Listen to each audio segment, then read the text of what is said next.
Great. We're going through our series on the Beatitudes, the joyful kingdom. And the one for today is Matthew chapter 5, verse 7. Blessed are the merciful, for they will receive mercy. And in kind of understanding this, one of the things that's helpful to do is to get the context, the backdrop that Jesus was speaking in. So the Romans ruled the world, or at least what was known of the world in those days, and they didn't rule the world by being merciful and nice. They ruled the world by being brutal and harsh, the iron fist of Roman rule. Crucifixion was a punishment, as far as I know, invented by the Romans in order to utterly, not just obviously kill somebody, but to put absolute terror into the hearts of the people that they ruled. If you don't do what we say, basically we're gonna utterly destroy you. So he's speaking in that sense of mercy in a culture that was brutal. That's the Roman culture. And then obviously Jesus is in the middle of Israel. So he's also speaking in Jewish culture. And in its own way, Jewish culture was brutal. So you might be familiar, if you've read any of the stories of Jesus, with the characters that are the Pharisees. Those people that were in many ways legalistic, looking to catch people out. And Jesus is often engaging with people who were outcasts of that society, because there were a lot of outcasts. People who were classed as sinners, people who were lepers, people who were ceremonially unclean. So again, that is an incredibly brutal culture. Thank goodness we don't live in a culture that brutal anymore, right? Of course, we have our own version of brutality here in the West. And certainly when it comes to a lack of mercy, it's so prevalent. And for me, I feel like in the last 5 to 10 years, it's become increasingly the case that we are showing a lack of mercy to one another. Now, that might not be true. It might be that we've always been as unmerciful as we seem to be as a culture. And all social media has done is given a megaphone to the state of our hearts in order to illustrate that. But we're now in a culture where somebody did something 30 years ago, and that it's getting brought to light, and that person is being punished. And I'm not saying that's wrong. To be merciful is not to ignore sin. And it's not to say things that are bad, things that are wrong, things that are even evil are not that. That's not what it is to be merciful. But it is to have compassion and to make a way back for a person. It is to hold a hand out for restoration. It is to offer an opportunity for redemption. That's what it is to be merciful.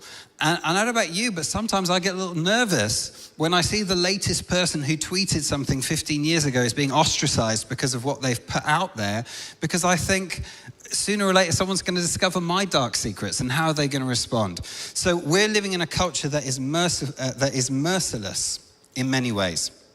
And so in that culture, we get to hold up this gemstone, this verse of blessed are the merciful, for they will be shown mercy. And we get to consider and gather around what Jesus is saying, like people gather around a fire on a camping site. We get to gather around it and feel the warmth of the verse and acclimatize ourselves to what does he mean. And for us, in many ways, there's no more important statements that Jesus makes in Scripture than the Beatitudes. This is what it is to live as his followers, as his disciples, as members of the kingdom of heaven, as citizens. I occasionally, it pops up on my YouTube feed, sort of videos that where it says like, things only British people will understand. TikToks only British people will get. And it's got like, a whole load of stuff about drinking tea or Boris Johnson or whatever, and stuff that like Americans wouldn't really appreciate this, but we British people really know what we're talking about. And the Beatitudes are a little like that. They're almost like things that only Christians will get, things that only people who are part of the culture of the kingdom of heaven will understand. So to unpack what it means to be merciful. What it doesn't mean, as I've said, is it doesn't mean that we pretend it's okay and we make something wrong into a right. But what it does mean is we give grace where it's not deserved. And we show kindness where it's not warranted. How do we do that? 3 ways. The first way is we forgive the unforgivable. we forgive the unforgivable. And really, in all of the Beatitudes, another way of summarizing is basically saying, be like Jesus. Be like Jesus. So what happens, and this for me is one of the most staggering moments in Jesus' entire life, is right at the end, when we are putting him to death, when we have put nails through his hands and through his feet, having just beaten him and humiliated him, and he's pinned up against the cross, dying. What does he pray? He prays for the people who are putting him to death. And he says, Father, forgive them. They know not what they're doing. And after the resurrection and the church is born, the first martyr, the first person who gave his life for the faith was someone called Stephen. And you can read about him in Acts chapter 7. And Stephen is dragged outside the city of Jerusalem by an angry mob who then pick up stones and they start throwing these rocks at him and they begin eventually to kill him. And as Stephen is being stoned to death, he calls out, Father, forgive them. They don't know what they're doing. So as Christians, as Jesus' people, forgiving the unforgivable is part of our DNA. It's part of our heritage. It's not a small part of who we are. It's right at the core. And it's incredibly difficult. And to forgive means, in lots of ways, it means to forget. It's a love that, this is how Paul talks about it in Corinthians, it's a love that keeps no record of wrongs. And it's probably the case that I'm not the only person who keeps a record of wrongs, who says to myself, and this is particularly true in marriage, and it's true in close relationships, perhaps with a parent or something, but I sort of say to myself, I'll forgive, but I'll never forget. And then Beth will do something, 2 years later, that was the same thing. I'll say, this is the second time you've done that. The first time was in 2019 on this day, and this is how it made me feel. And you're still doing it now. And we can hold on to things as opposed to let them go. And we assume that's how God forgives, and that's not how he forgives. When we come back to him and say, Lord, I'm sorry I did this again. He said, did it again? When did you do it the first time? Because he forgives completely. He forgets. So the second thing, if it's forgiving the unforgivable, the second thing it is to show mercy is it's to honor the dishonorable. Honor the dishonorable. I've been around church long enough now to have been to churches where they speak of a culture of honor. We're going to honor people in this church, and in practice, not always, but sometimes, what that looks like is honoring the people who have a microphone and honoring the people at the front. And they're the ones that get treated like little celebrities wandering around. And that's absolutely not a culture of honor. We honor everybody. Someone who's got a microphone should be honored, but no more than someone who hasn't got a microphone. And particularly, Paul says in 1 Corinthians 12, he says that we are to honor the weaker members. The weaker members. Those who struggle more are to be honored more. Those who find it harder are to be honored. And again, all we're doing as we attempt to do this is to be like Jesus. So Jesus walks through the dry, dusty lanes of the towns that he visited back in the day. And the people, that he sniffs out, it's almost like he goes seeking them, hunting them down, are the ones that so often in that culture were dishonored. So the Samaritan woman is probably one of the best examples. This woman that was ostracized even by her own Samaritan community, because of the lifestyle that she'd led, where she'd had husband after husband after husband. She was living with someone who wasn't her husband. In that culture, that was a cause for shame. And Jesus honors her. He speaks to her. He shares who he is with her. He offers her effectively the Holy Spirit, the water of life. Another great example is Zacchaeus the tax collector, who we're told is not just a tax collector, but a chief tax collector. The worst of all the tax collectors. Again, tax collectors are generally hated in every culture that has ever existed. But in Israel, in those days, if you were collecting taxes, that meant you were collecting for the Romans, the enemy. So you'd betrayed your own people. He was a chief betrayer. And Jesus goes walking through the streets, smells Zacchaeus up the tree, senses that he's there, calls him down, says, I want to come to your house, I'm going to have dinner with you tonight. And so he honors the people that no one else will honor. And I have a few longings in my heart, and I'm sure you do, as to what sort of a church you want to belong to. what sort of a community we want to be. Church isn't an organization, it's a community of loving brothers and sisters. And the sort of community that I want to be a part of with every part of my being is one where we honor the dishonorable. And one where if people are struggling, we don't ostracize them and cut them out, not even subconsciously, but we embrace them and we welcome them in. And we hold them up and we will say, you will never be alone and you'll never have to walk alone and you can find home here. And I've realized over the years, there is no such thing as a perfect church. And if you found one, you couldn't join it because you would spoil it. It is always going to be a community of broken people. Churches look perfect sometimes from a distance. People who are watching the live stream from far away may well think Soul Survivor Watford is perfect. I'd invite you to come and spend some real time with us, and you'll see that's not true. But what we do want to be is a church where we honor those who are dishonorable. And that when a brother or a sister falls and stumbles, rather than stepping away, we come closer. We've all got dark secrets, all of us. We've all got things we're ashamed of. Every single person in this room.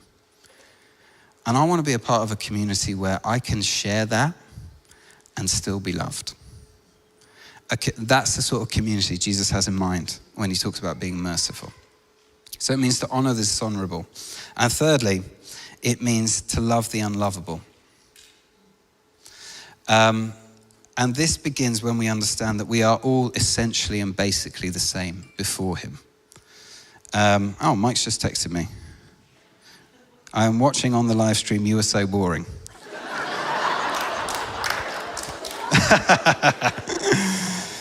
Oh my word. Do you know what I'm going to do? I'm going to show mercy to him.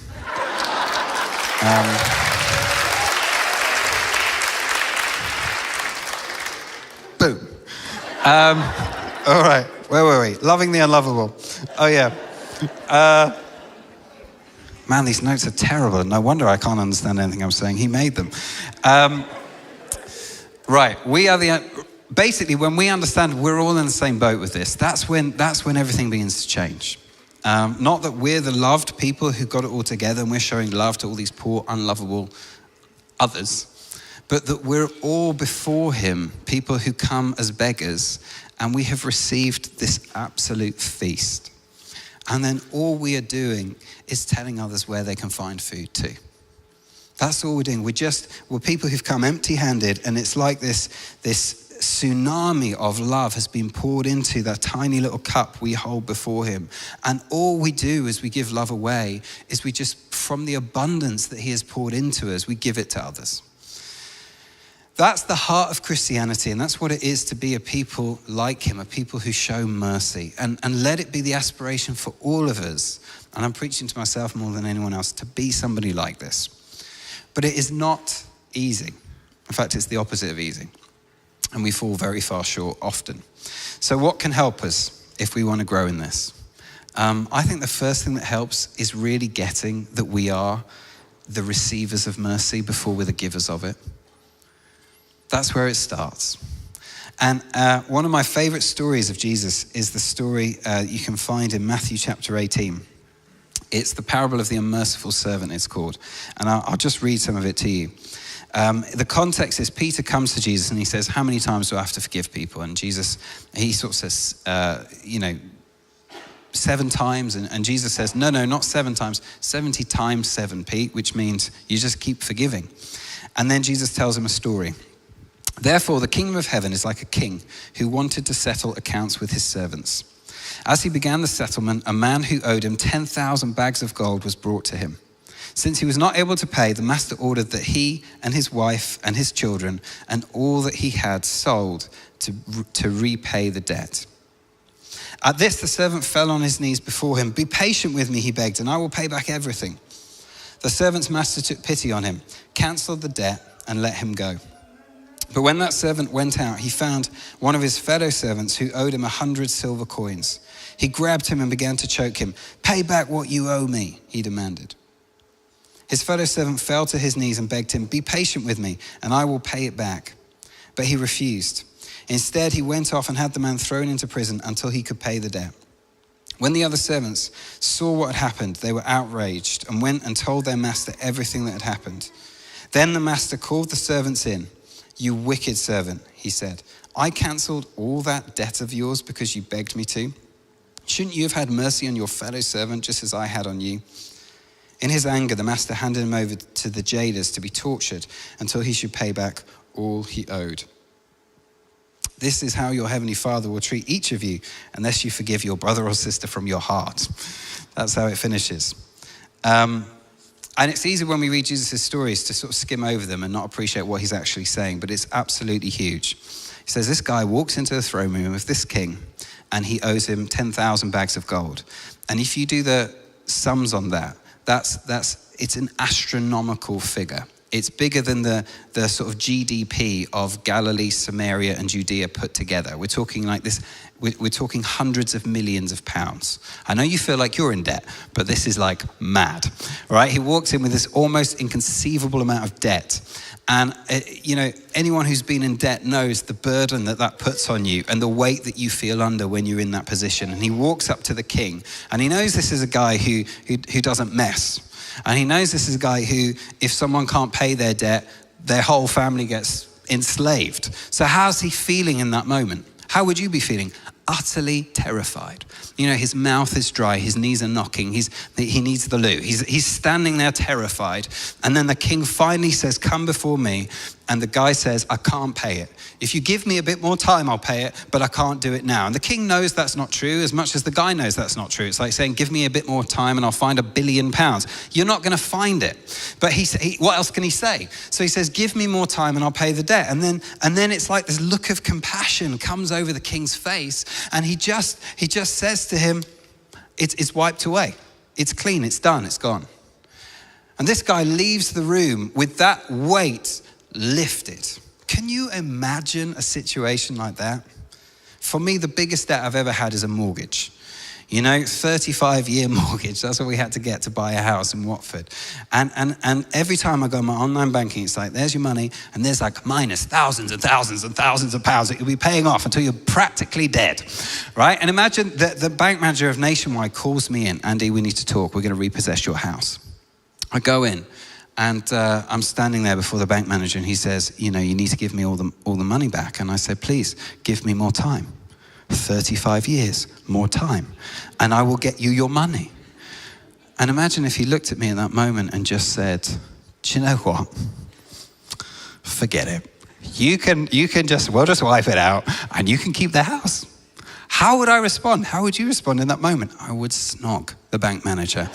I would literally be up on the desk.